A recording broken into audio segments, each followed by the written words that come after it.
Welcome to our initial 15-hour client attraction clinic that's hosted by HomeBoss. Now, these are a series of free weekly clinics for serious real estate agents who want to build a predictable pipeline to focusing 15 hours of their work to generate clients without cold calling or door knocking. Now, in the first clinic, we're going to get started by talking about the one-word secret to success in real estate. Kind of sounds like clickbait, right? But it's actually not. Because here's the thing, if you get that wrong, nothing else matters. Now, quick intro. My name is Bob Mangold. I'm the founder and CEO of the HomeBoss Group. In 2025, we had 4,834 closings and just short of $3 billion in production. Our per agent production, which is a pretty important concept or factor to me, is higher than all but two brokerages in North America. So we know these systems work. Now, it sounds crazy to think that your success in real estate comes down to one word, but it actually does. The word is competition. So when I say that to you, what's the first thing you think of? Put it in the chat box for me. When I say, hey, you've got to learn to be more competitive, what does that bring to mind for you? Now, I do want you to use the chat box for this. One of the reasons that I want to do this, folks, is if I get too many questions, I'm dedicated to keeping these down to 30 minutes. So if we get a lot of questions, I may take the last sequence or the last clinic of the month to answer a lot of the questions that I didn't have time to in these different clinics, because I'm pretty dedicated on keeping these to 30 minutes tops. So in my opinion, there's different levels of competition. There's different factors that you have to bring into play that you've got to overcome. So we're going to start by breaking them down individually. And then when you're done, you can build an entire business model around those concepts. Quite simply, your ability to compete is going to dictate your success. Now, in my opinion, the number one level of figuring out your competition is that you are your competition. You're your number one source of competition. Here's what I mean by that. How many of you guys remember the Dunkin' Donuts commercials from the early 80s? I didn't realize they were from the early 80s. I actually looked it up. Where they had the guy laying in bed and the little devil guy pops up and says, no, stay in bed. You get to sleep. You deserve it. And the other one says, no, you got to get up and make the donuts. People are counting on you. Folks, we all have that conversation with ourselves every day, right? Not one of us on this call, not anybody ever watching this video, from the most successful to the least successful person, does not have that conversation every day. Your ability to dictate that is going to decide your future, right? Because the question for you is going to be, what competition between the good habits and the easy way are going to happen for you every day? So the question that you're going to have to determine is, you're going to have to fight this every single day if you want to build what you want to build. And if you can't overcome that, the game's already over. Just stick with a 9-to-5 job, because real estate is a business, right? You're going to have to decide if you want to run a real estate job, a real estate business, or you just want to catch any deals that fall through the cracks for you somehow. Lots of agents do any of those three options. What we teach is, and that's why we say this is for serious agents, we're looking for agents who want to take and build a business, right? So that decision is going to have to happen for you every day when you wake up and you don't feel like doing the things that you need to do, or some of it is monotonous, or whatever that is. Your ability to do the things you don't want to do will dictate your success. So here's some thoughts for you to consider. Are you going to be strategic? Or are you just going to run by the seat of your pants? Are you going to create a real estate business or a job? What's the difference? A real estate job is you wake up every morning and you have no idea what you're going to do. A real estate business is waking up every day knowing exactly what you'll do so that you don't have to wake up and go, what am I going to do today? If shown how to do it, will you devote the time to planning this out? That's the purpose of these clinics, folks. We're going to show you how to do it. And will you do what it takes to do that? Will you take the time to plan this out? Or will you just figure it out as you go along, right? Will you time block to control your time? Especially if we give it to you. Like, we can have AI create an AI prompt that will tell you what to do every day, what you told it you want to get done every day. Will you develop and refine the skills to successfully have conversion conversations is what we refer to them? Or will you just shoot from the hip saying, yeah, hey, I'm just good at BSing with people. It's just, yeah, I'm good at this. Because it's not about sitting down and being good and BSing with people. It's, do you have the ability to have a conversation that will convert them into a client? And one of the ways that you do that is to figure out your competitive advantage. Why you, right? Will you spend your time on listings or buyers? That's competition for your time, and time is money in our business. So you have to decide that, right? One of the things that you have to compete for is your time. Somebody's always competing for your time, right? There's a gazillion different webinars. There's family things. There's client things that are competing for your time. Where will you spend that time? Are you going to do the high value tasks, or you're just going to be your own assistant? Now, how much will you value your time? How much will you value your skills? But figuring out how to compete in the marketplace, the first obstacle to overcome in competition is you, in my opinion. The second level of competition is to the consumer. This is pretty simple in my opinion. Why should they hire you instead of another agent or another option, right? We have all kinds of options. They have friends and relatives. There's cash offers. There's companies that'll rebate them money. Why you instead of them? Now, I don't expect you to have an answer today, but that's next week's class, is having that conversation about why people hire you. If you can make your offer so compelling that they have no other choice but hiring you, whether it's to buy or sell or invest, can we agree you would make more money? And then if you have such a compelling offer, can't you build your branding and your marketing around that? Because if you're smart, here's what you do.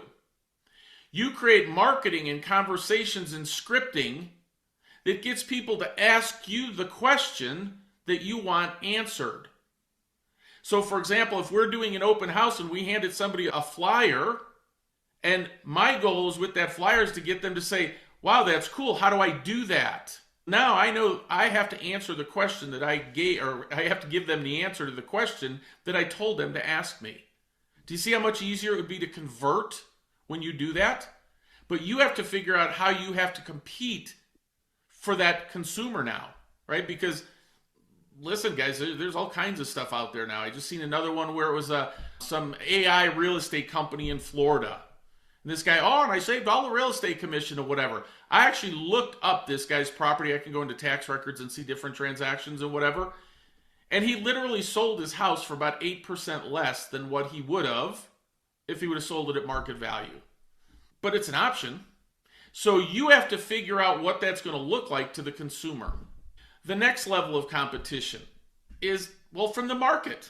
Every one of you on this call, don't care where you're at, doesn't matter if I know your market or I don't, you have cash buyers, you have discount companies, right? When I say competition from the market, aren't we competing right now with interest rates?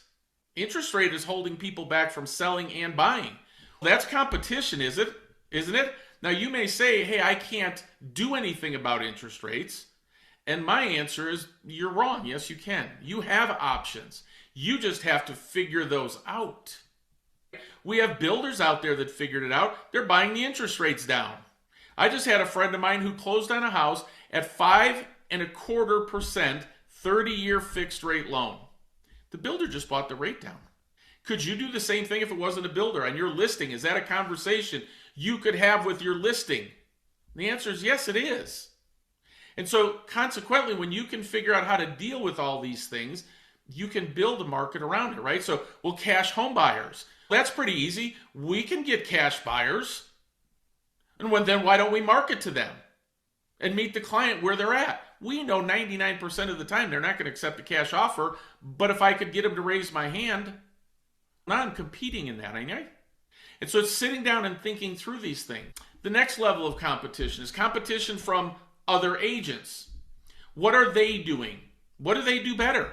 Right? Some agents do some things better. If you're a new agent on here and you're on a listing appointment against a 20-year pro, how are you going to compete? What are you going to say? What do you offer? Now, I don't want you to worry about that because as we go through these clinics, I'm going to cover those topics so that I could teach a brand new agent, I don't care if they got licensed yesterday, to go into a listing presentation and win against a 20-year agent. Now, I'm going to show you how we've made our agents virtually impossible to compete against for listings. Then at least it gives you a guideline or a framework of what you might possibly be able to do. Now you have the next level is competition from lead portals. These lead portals have what you want, right? They have leads. So you're competing with them to get leads. They already have the traffic. You have to figure out where you're going to find yours. Now, in my opinion, it crushes me every day to see this. So many agents are relying on these pay-at-closing leads where they're giving up 40 and 50% of their commissions. And a lot of times they're working on teams and they give up like another 25% on top of that to the team leader. So they're walking away selling a $500,000 house and they got like a $2,000 commission. I just think that's horrible if you can take and build your own systems to attract clients. But you have to figure out how to compete with that.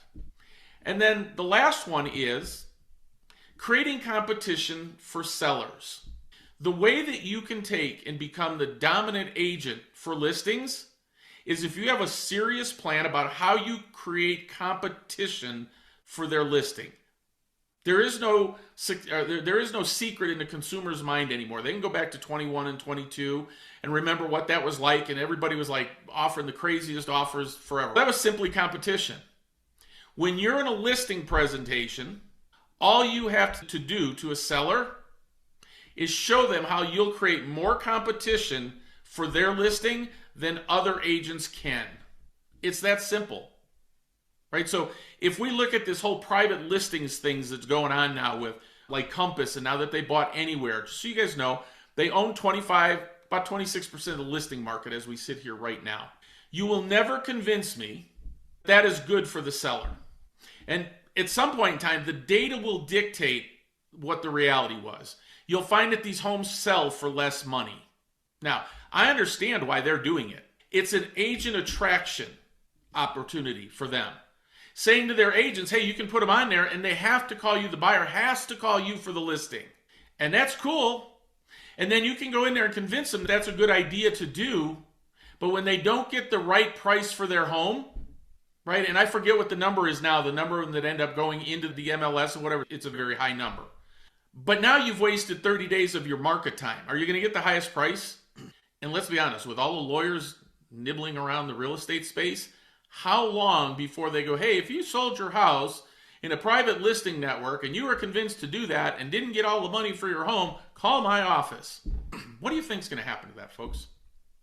Compass is a big company. They got really good lawyers for that. But what's it going to do to the agent? Now, that's my opinion. Robert Refkin doesn't care what my opinion is. But at the end of the day, the way that you create competition for your sellers is how you're going to dictate how many listings you take. Personally, if I would go in a listing presentation against a Compass or Anywhere or any of those agents now, I would blow them away explaining how competition is what's going to dictate the price of your home. And let me show you these 5 things that I'm going to do that nobody else can do in this market to create competition for your sellers. And if I have a plan built around that, then I'm going to take as many listings as I need to take. Does that make sense? So let me recap them for you, because one of the things I'm going to do is I want to give you homework at the end of each one of these sessions. So here's what I want to do. I want to review this with you, is really sit down. The first piece of competition is to figure out how you're going to compete with yourself, with that good voice and the bad voice. And we all have them. It's not a negative. It's what we have. What are you going to do to overcome that? So that's your first level of competition. Figure out yourself. Answer all those questions. Are you going to be strategic? Are you going to run by the seat of your pants? Are you going to create a real estate business or a real estate job? Totally up to you. Will you wake up every day knowing exactly what you're going to do, or just figure it out each morning? Now, shown how to do it, will you devote the time to planning it out? Or are you just going to figure it out as you go along? Will you develop and refine your skills to successfully have conversion conversations? Or are you just going to shoot from the hip because, well, you're just so good at BSing people? Will you spend your time on sellers or buyers? Competition for your time. Will you start doing the high value tasks, or will you be your own assistant and do the low value tasks? How are you going to create competition from the consumers, right? Why they hire you instead of their other options. Number 3, competition from the market, the cash home buyers, the builders, the discount companies, interest rates. Level 4, competition from other agents. What do they do? How do they do it? What do they do better? Who's the number one agent in your market? Guess what, guys? It used to take hours and hours to research that stuff. With AI now, it takes minutes. And then competition from lead portals. What is it that they're doing that you could do on your own and keep the 40 or 50% override? And then not have to join a team and pay another 25% on top of that. And then finally, creating competition for your sellers. So here's the homework that I want you to do. Write a short list of each of those commitments that you're going to make to yourself about your business. About your business. What are you willing to do to double or triple your businesses here? And then some ideas on how to compete in those other areas that we outlined. Now, don't worry, if you look at the agenda of the clinics, you'll see we're going to go through a lot of these so that we can give you the material that you can use as a framework to build it. And then if anything that you heard today helps you see the problem more clearly, then I have a simple next step for you. Get the free guide that I created, the 15-hour client attraction method, that breaks all this down. Just go to www.the15hourmethod.com and you can download the ebook and you'll be able to see the content that we're going to cover in these next sets of clinics, right? Because it's going to help you build a more predictable pipeline with better positioning, better follow-up, and a better use of your time. So I hope that helps and look forward to seeing you next Tuesday. And I have some time for questions because I do want to be cognizant of keeping us on track. Any questions that you guys have that I can answer. And read that ebook, folks. It'll break all this down for you and then give you solutions for those opportunities in our business. I don't want to call them problems. They're simply opportunities, folks. It's growth. I was talking with one of our agents yesterday, and he was telling me about a guy in, I think it was Orange County, California. He came into the business and said, hey, I'm going to take 30 to 40 listings, and I'm going to get really good at those so that I have the skills to do that, and then I'm going to go and move into the luxury market. See, there was a person willing to invest in their training, in their skills, and willing to go into a listing appointment and mess it up, figure out what he did, and then make adjustments to it. We all have to do that, guys. I have so many agents saying, I want to just role play till I'm perfect. You're never going to be perfect, and you're never going to be able to figure out exactly what somebody's going to say to you in a listing presentation. The only way to do that is to go on more of them and take your lumps, and then make notes about what you could do better. And anybody who knows me, you'll know that I preach focusing on listings. I have nothing against buyers. It's competition for our time. I can take and close 4 or 5 listings for every buyer that I can close. It's just math. So don't take it as a negative that I'm trying to hurt a buyer. I don't like buyers. I do. But in competition for your time, it's about listings. You need to become good at those skills. I don't believe anybody can go in and just BS their way through, and they can have charisma and empathy and everything else. But at the end of the day, the seller really's got 3 questions. How much are you going to get me? Is that the best price that you can get? How fast can I do it? And what are you going to do? Because the process is terrible, right? This survey is about probably coming up on 3 years old from CoreLogic now. 78% of home sellers said they were willing to accept 5 to 10% less in equity to avoid the traditional hassles and headaches of a traditional listing. Folks, what that told me 3 years ago, the consumer is screaming at us that they want a better way for us to handle listings. For me, when I see that, I look at that as a challenge and say, here, I have a solution for that. When you have solutions for things that people want, that's how you're going to be successful. And that's part of that sitting down right now. The reason I start this with competition and talking about figuring that out, I know everybody wants to hear about the client attraction things first. Hey, what are we going to do to attract those? The first thing we're going to do is figure out how you're going to compete with all this. And then we can take and craft a message. So next week's clinic is going to be answering that question. Why you instead of somebody else? Or at least all these other options that they have. It's that simple. So at the end of the day, it's sitting down first and figuring that out. So I always ask this question: what's more important to you? The number of leads you have or the number of closings that those leads produce? Yeah, nothing else matters. I have agents, I got a 25,000 person database. Great. How many closings came from that? How many referrals came from that? None that I know of. My gosh, that means you're spending a lot of money and time and effort to work that database to get no results. What's the solution to that? That's why these calls are not going to be PowerPoint presentations. These are conversations I want to have with real agents to be able to help them out. So we'll see you next Tuesday. Have an amazing day. Thanks for being here, and we'll talk to you soon.